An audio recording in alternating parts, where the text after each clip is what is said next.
Hey guys, it's the Saturday night edition of End the Simpademic. This is Jason. I'm coming at you here.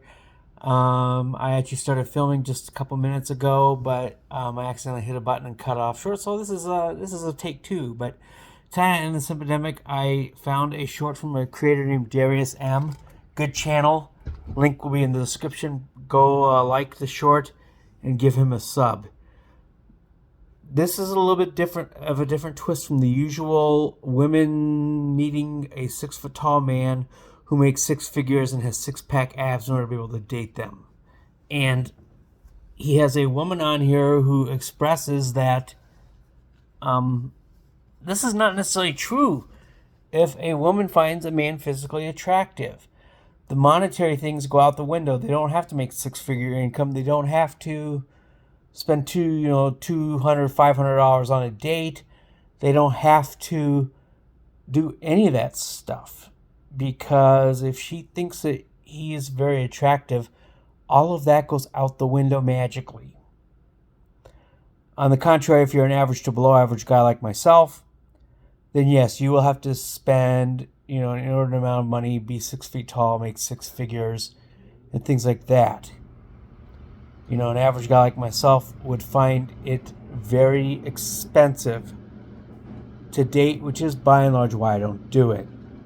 And I'm trusting in the good Lord to provide me the woman who meets, some specific qualifications that I have in mind, that I have shared with you before here, specifically about their life background and their own toughness in the face of adversity, such as what I've experienced myself.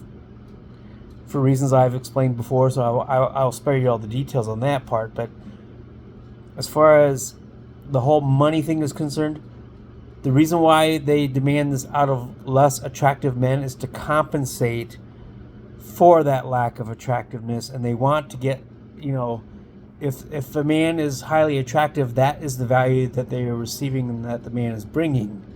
However, if you're on the flip side of the coin, some of us, we will have to provide extra money in compensation for that.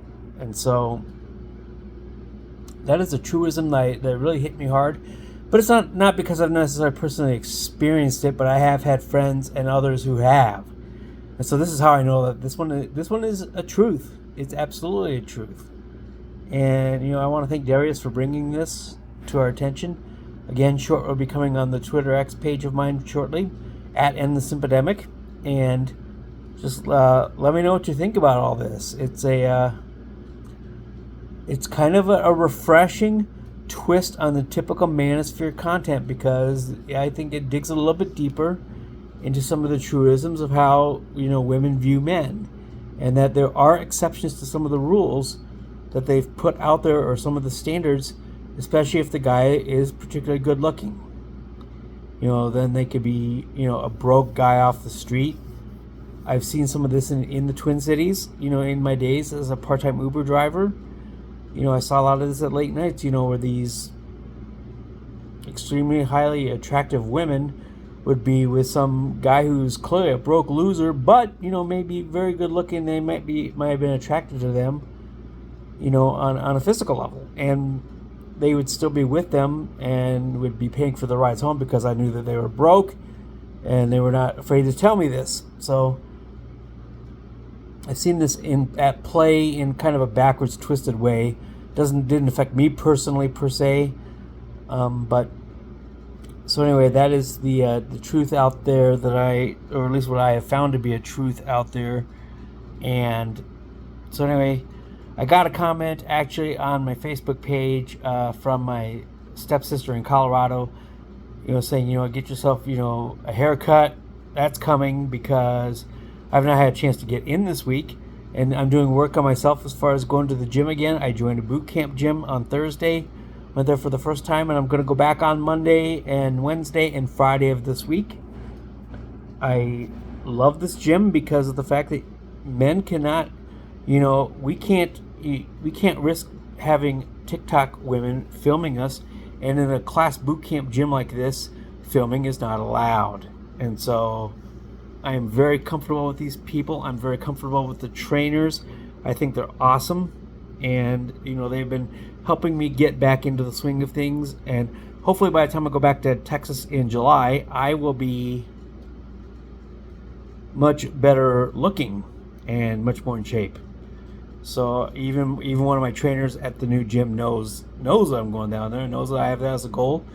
If I'm down on Galveston Beach, hopefully I can be looking a little bit better by that point. So that's my personal goal.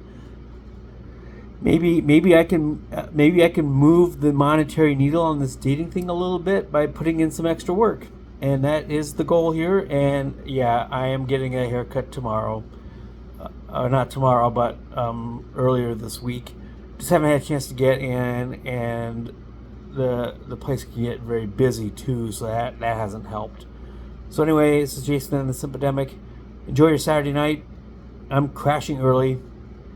Tired. Been kind of a grind of a week between work in the gym and everything else. Gonna get ready for bowling league tomorrow night. Another way in which I'm improving myself. I've got that. It's one of the few things that I've ever gotten more back from than I have given. There's only two things that's the case. One of them is God and my faith, and the other one is the sport of bowling. The only things that have ever given me back more than I've given in. So that is it for today.